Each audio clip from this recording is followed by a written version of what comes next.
Olá para você que está assistindo, aqui é o professor Gustavo e a nossa aula de hoje é uma pergunta. Eu quero saber se o desenvolvimento sustentável é possível. E aí nós vamos pensar juntos até chegar a uma resposta, beleza? Não sei se essa resposta de vocês vai ser igual à minha, mas vamos pensar juntos, é o que importa. Então a primeira coisa que eu vou fazer é dividir esse título com vocês. Por quê? A gente tem duas palavras bem importantes: desenvolvimento e sustentável. Então, o que seria esse desenvolvimento? Se a gente pensa em desenvolver, a gente pensa em algo que está envolvido e que a gente vai desembrulhar, vai desenvolver. Então, desenvolvimento teria a ver com você retirar as amarras, retirar os obstáculos, retirar os impedimentos, né, que estão atrapalhando alguém ou algum país de chegar no seu objetivo. Então, isso seria desenvolvimento. E quando a gente pensa em algo sustentável, a gente está pensando em algo que pode ser mantido para as próximas gerações. Ou seja, que a gente segue um modelo de desenvolvimento que ele pode ser seguido tranquilamente, que ele pode ser seguido pelas próximas gerações sem ter grandes problemas. Então, isso seria o desenvolvimento sustentável. Então, se a gente está bem até aqui, eu vou dar mais um passo e a gente vai aprofundar um pouquinho. Por quê? A gente vai falar sobre dois tipos de desenvolvimento: o desenvolvimento econômico e o desenvolvimento social. Começando pelo econômico. Quando nós pensamos em desenvolvimento econômico, nós temos que lembrar que nós vivemos num sistema capitalista de produção. O sistema capitalista, ele tem duas bases e um objetivo. As duas bases dele, em primeiro lugar, a gente tem a propriedade privada dos meios de produção. Ou seja, os bancos, as fazendas, as fábricas, elas pertencem a pessoas ou grupos de pessoas. Então você tem uma sociedade dividida em classe: aqueles que são os proprietários desses meios de produção e aqueles que não são proprietários dos meios de produção. A outra base do sistema capitalista é a produção voltada para o mercado. Ou seja, os produtores de alimentos, os produtores de itens industrializados, eles competem entre si pelos mercados para ver quem vende mais. Quem vende mais consegue mais lucro, certo? Então, acabei já dando uma colinha de qual seria o objetivo. O objetivo é acumular o capital, acumular o lucro.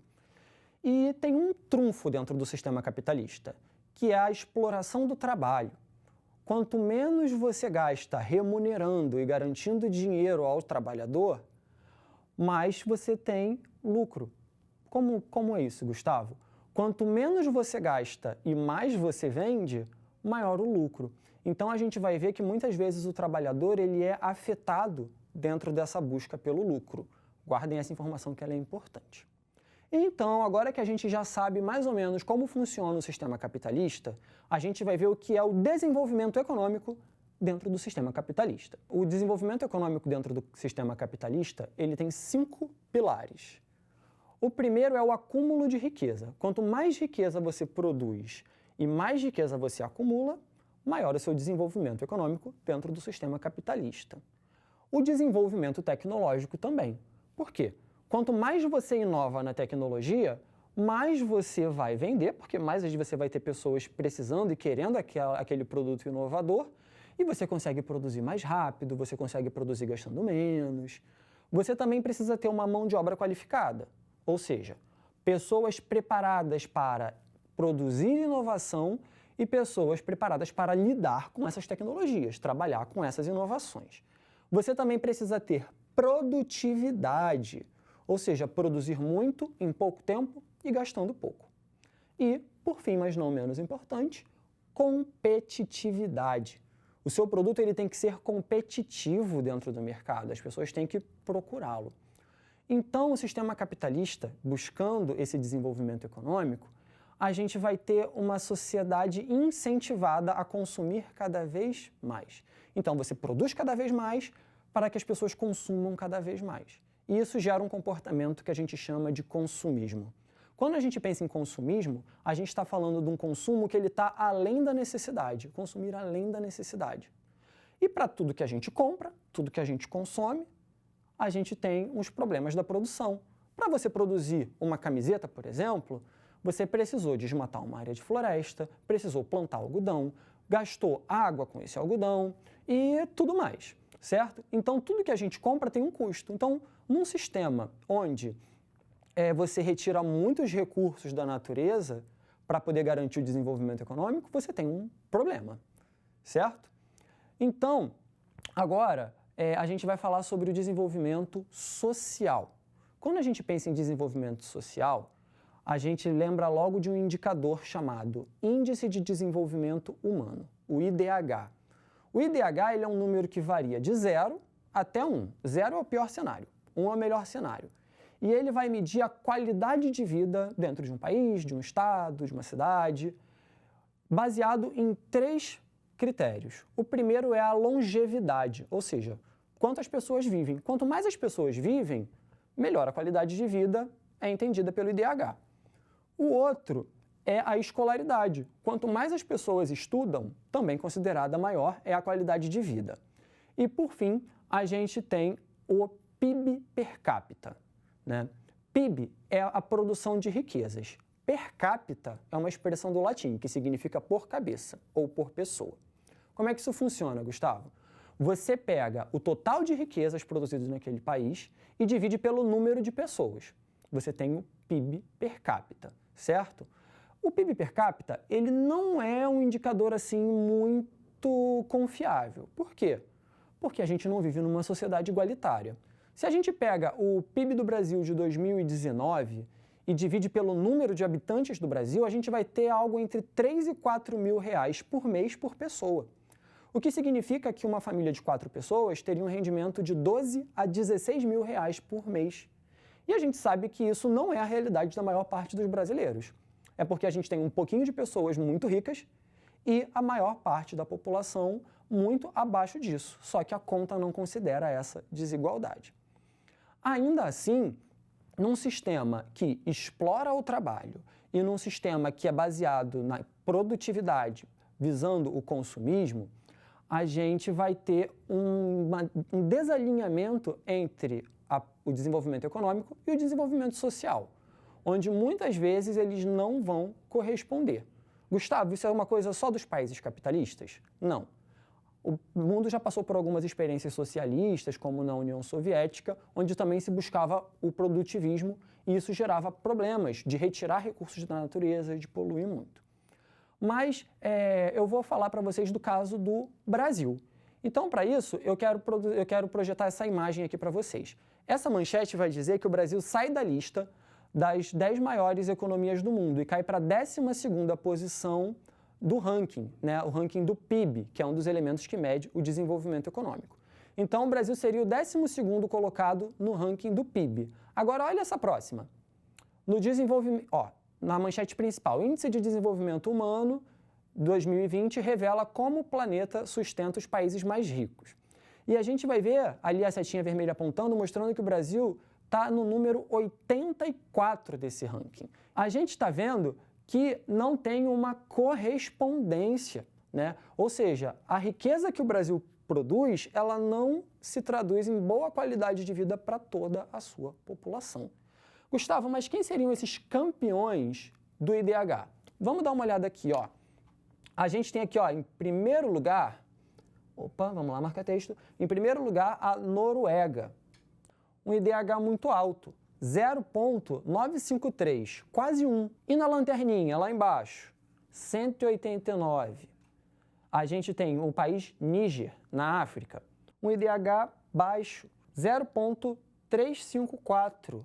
Quase 0, um número muito baixo. Agora, voltando para mim, para falar sobre a sustentabilidade, a gente pensa o seguinte, a gente tem 3 tipos de sustentabilidade. Sustentabilidade ambiental, econômica e sustentabilidade social. Então, vamos começar falando da sustentabilidade ambiental, mostrando essa manchete.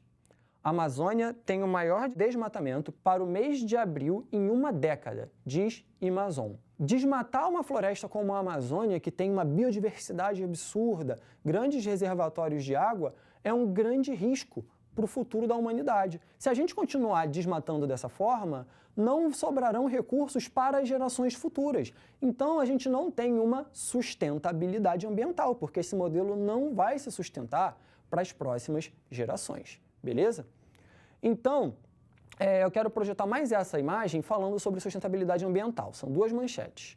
Áreas conservadas no planeta crescem, mas a biodiversidade segue ameaçada, o que mostra que o nosso modelo de explorar os recursos naturais tem um custo e que não se sustenta por mais muitas gerações. Depois, o mar recebe um caminhão de lixo plástico por minuto. Ou seja, isso só vai mostrar que a gente não tem um modelo sustentável. Quando a gente fala de sustentabilidade social, que é o próximo tipo de sustentabilidade, a gente vai ver que é você manter uma boa qualidade de vida da população pelas próximas gerações. E as manchetes também não são muito animadoras. Pesquisa: 19 milhões de brasileiros passaram fome em 2020. E depois um dado da Índia. Pandemia na Índia gera miséria e fome a milhões de pessoas. Como vamos sobreviver assim? A gente vê que toda essa retirada de recursos e toda essa poluição visando enriquecer, visando aumentar o consumismo, aumentar os lucros, isso não está se refletindo numa situação de sustentabilidade social, de qualidade de vida para a população. Então, esse modelo ele é problemático.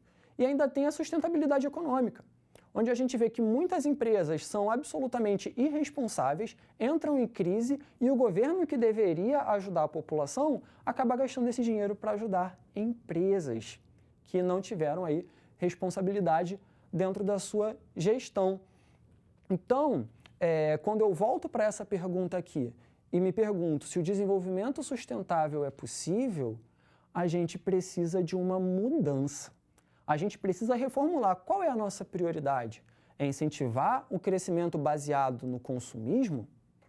Ou a nossa prioridade ela é garantir qualidade de vida e garantir que a gente tenha recursos naturais para as próximas gerações?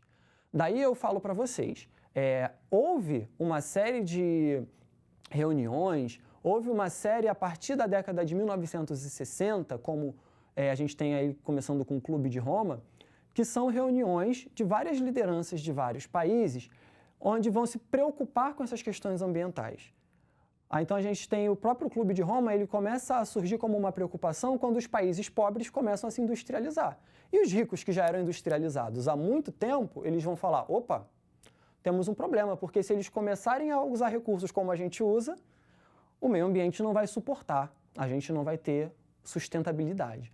Então, eles começam a pregar que esses países parem o seu desenvolvimento, parem a sua industrialização. Então, é uma covardia, né? Porque quem já conseguiu, conseguiu, quem não conseguir vai continuar sem se desenvolver. O problema é como vai se desenvolver. Então, depois a gente tem a Conferência de Estocolmo, a gente tem as COPs da ONU, que são as conferências para questões de mudança climática, né? E a gente teve as do Rio, a Rio 92, que foi em 1992, né, que gera um documento chamado Agenda 21, que é uma lista de compromissos para atingir o desenvolvimento sustentável. Depois de 10 anos teve a Rio+10, lá na África do Sul. E depois, a gente teve, depois de mais 10 anos, a Rio+20, aqui no Rio de Janeiro. E as discussões são sempre as mesmas, né? Aí, essas reuniões, elas são ruins? Não, elas são muito importantes. Por quê? Delas saem protocolos, saem estudos, saem aí uma série de documentos, de conhecimento, de discussões, mas que precisam ser postas em prática. Um exemplo importante foi o Protocolo de Kyoto, lá na década de 90, que ele visava diminuir a poluição do ar pelo monóxido de carbono. Mas teve país se recusando a reduzir as suas emissões de carbono, que é um grande problema, certo? Então, pessoal, quando a gente se pergunta se o desenvolvimento sustentável é possível, a resposta é: a gente precisa de mudanças para fazer ele ser possível. Então, a nossa aula está chegando ao finalzinho e eu encerro ela com um desafio para você, para ver se você prestou atenção direitinho. Qual destas 3 palavras dá a maior importância para uma boa relação entre sociedade e natureza? A. Desenvolvimentismo, desenvolver a economia a qualquer custo. B. Sustentabilidade, se preocupar com a qualidade de vida das próximas gerações. C. Produtivismo, produzir a maior quantidade possível. D. Consumismo, consumir além da necessidade. Vamos lá, tempinho para vocês.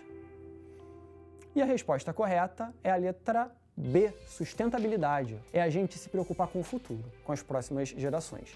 Espero que vocês tenham gostado da aula de hoje. Um grande abraço, até a próxima!